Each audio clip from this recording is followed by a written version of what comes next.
Hey, what's going on? Mr. Dave here on the rock pile. I just want to talk to you guys about adding a skimmer to your artificial rock project. This is all going to be concrete, already is. We got the scratch coat on everything, and we're actually just trimming out and shaping it out a little bit before we do the blow-along texture coat. We have the pond down here, and rather than putting a liner under I should say, the entire feature, and having to approach the waterproofing that way with the liner, because the liner seals into the skimmer. It's one of those pond projects where you can actually use a rubber liner and just put real rocks in it. So we're kind of adapting that to this concrete thing. And so we have preformed our concrete all around the skimmer location. There's a piece of rebar going around the top. I pushed the liner up against the hole, and I had screws in the top to make it straight. And then I sprayed the other side with marking paint, and that allowed us to find out exactly where the hole needs to go. So I'm going to screw this in, and underneath it, we're going to take a big tube of silicone exterior stuff. We put Aquablock XL underneath into the concrete, so we're penetrating in at least an inch or so. The product can even do more than that apparently, and that's waterproofing this surface. So then we're going to put a bunch of beads of silicone underneath it, lay it down, and we're going to have concrete already mixed, ready to go. Then we're laying concrete on the top. That's going to compress the rubber liner down into the concrete surface and seal it. And then we're going to feather out that concrete all the way through this pond area, giving it a pitch all the way to the drain, because they're just using this feature intermittently when they have special events. So this is a way to put a skimmer into a concrete pond without having to put a whole big liner everywhere.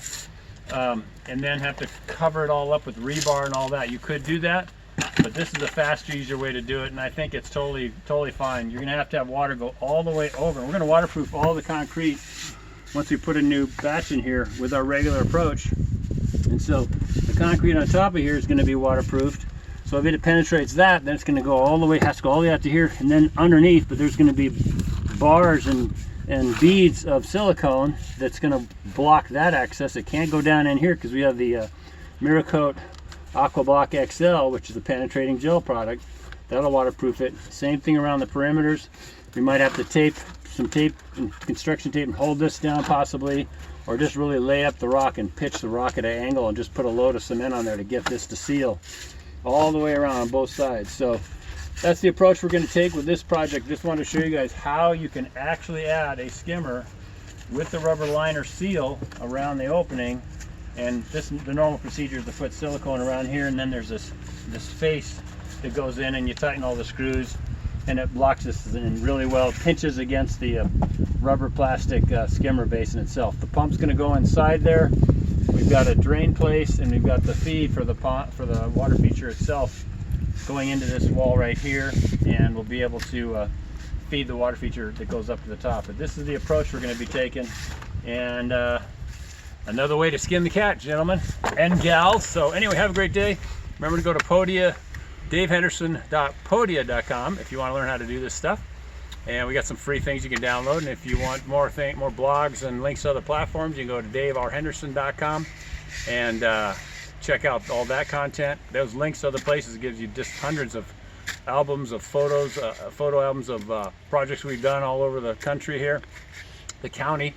Haven't gotten to the country yet, and really learn a lot. And so hey, hope you have a great day. Remember to be thankful and forgiving.